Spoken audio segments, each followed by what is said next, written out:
What is this experience of life that we call reality? Why are we living on a giant rock floating in outer space? Why is space expanding outwards in all directions and in some places faster than the speed of light? What force is binding all matter together into complex structures and forms? There must be something beyond our comprehension that our limited minds within this physical reality cannot fathom.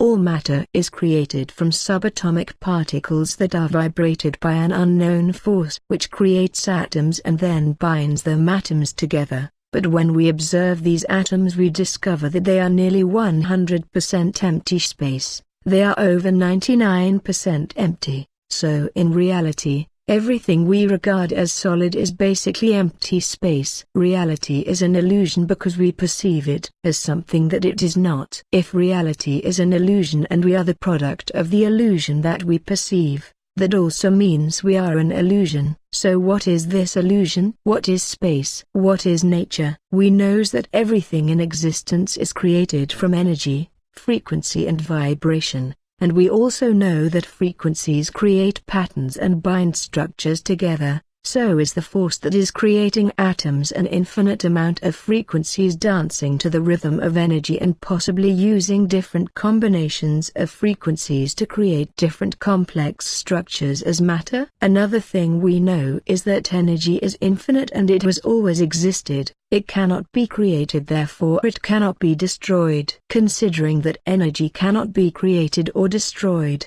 it only changes form. What happens to us when we die? When we die the energy does not, therefore the core of our very being is actually infinite and eternal. The reality that we know in this third dimension is perceived through the five senses: sound, vision, touch, taste and smell. But we do not hear the entirety of the sound spectrum or see the entirety of the visible light spectrum.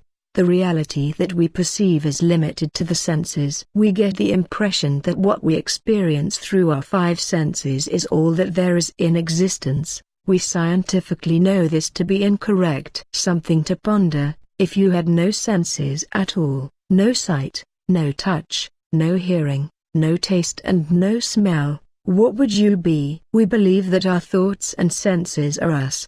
But through meditation, emptiness and stillness it becomes apparent that there is something else behind the thoughts, behind the senses, an awareness that is pure and forever still.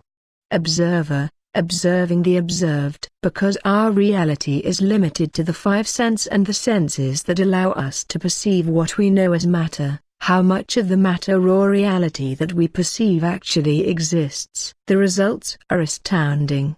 Everything that we perceive as reality through the five senses is only 5% of the entire universe. The other 68% is dark energy and around 27% is dark matter. I certainly find this mind-blowing and awe-inspiring. What we regard as real is just a small fraction of what actually exists.